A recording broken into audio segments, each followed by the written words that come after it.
In Tennessee, Republican Marsha Blackburn is ahead of Democrat Phil Bredesen by 5 points. But in typically red Arizona, Democrat Kristen Sinema tops Republican challenger Martha McSally by 2 points. Let's break all of this down with Democratic strategist Raul Aviar and Republican strategist Justin Wallin. Guys, good morning. Good morning. Raul, I want to start with you. We haven't had in Arizona, we haven't had a Republican senator since 1988, since Dick Casone. But Kristen Sinema is really getting a leg up in Arizona. Why are the Democrats so focused on turning this seat, the National Party, spending millions of dollars? Why, Raul? Look, there's a number of reasons. Because Kirsten Sinema is a good candidate, and she's doing really well amongst veterans, and she's representing them in Congress currently, as well as seniors as well.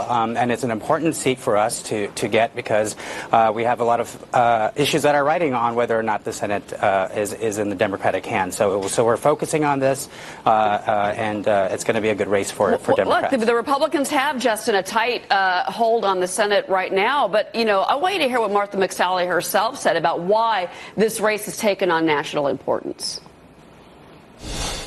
The Democrats know that if they have any chance to flip the Senate majority, it essentially goes through Nevada and Arizona. So I am literally the firewall race to make sure that Chuck Schumer and Elizabeth Warren and Bernie Sanders and all their friends are not in charge come January. So that's why this is so high consequence, not just for Arizonans, for the country.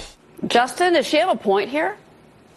Well, I mean, she does, but overall, I don't think that the Senate is in dire jeopardy of turning, going Democratic. I think, frankly, yes.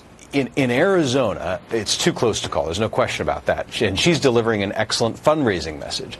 But other races compensate for that, and there could be races that go Republican that otherwise may have seemed earlier, 2 months ago, to be more reliably Democratic. I don't think that the Republicans lose the Senate. And I think the polling that was really interesting, if you kind of peel the onion a little bit, is that it revealed a heightened Republican enthusiasm.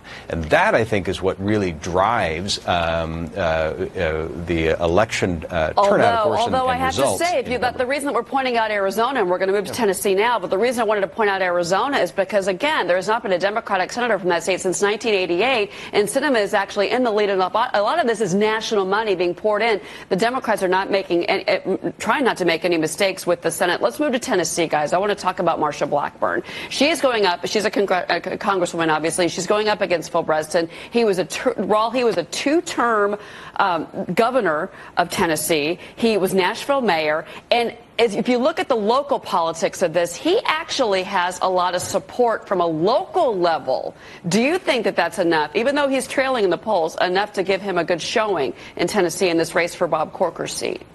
Yes, excuse me. I think it does. The fact that he is trailing by 5 points is a big point to make here. Usually the spread is a lot bigger. So yes, he has a great brand. He is known for being above the fray of politics and running on issues that Tennesseans care about. And so if he continues to do that, this is going to be helpful. You know, Justin, they had a recent debate. She actually made a bit of a mistake. She accused him of being funded by Chuck Schumer. And if you actually do the research, you find out Chuck Schumer has not given any money to Phil Bredesen. That was actually a fallacy. Also, her stance with Planned Parenthood, she went after Planned Parenthood. Does that hurt her with the female vote in Tennessee, do you think? Well, I mean, it could. I mean, the 5 points is significant, but it's not so far of a delta to be comfortable. And these small things may apparently seem small, can be big. That said, I do think that there's an overarching intensity, an increase of support of Republicans for Republican candidates right now, and I think this shows itself in Tennessee.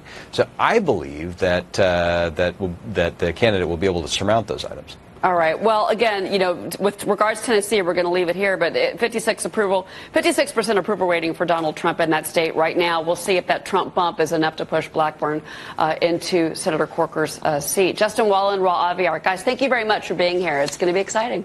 Thank you. Thank you for having me. Well, from politics to sports, that's what we have coming up. Yankees slugger Giancarlo Stanton slams a 440.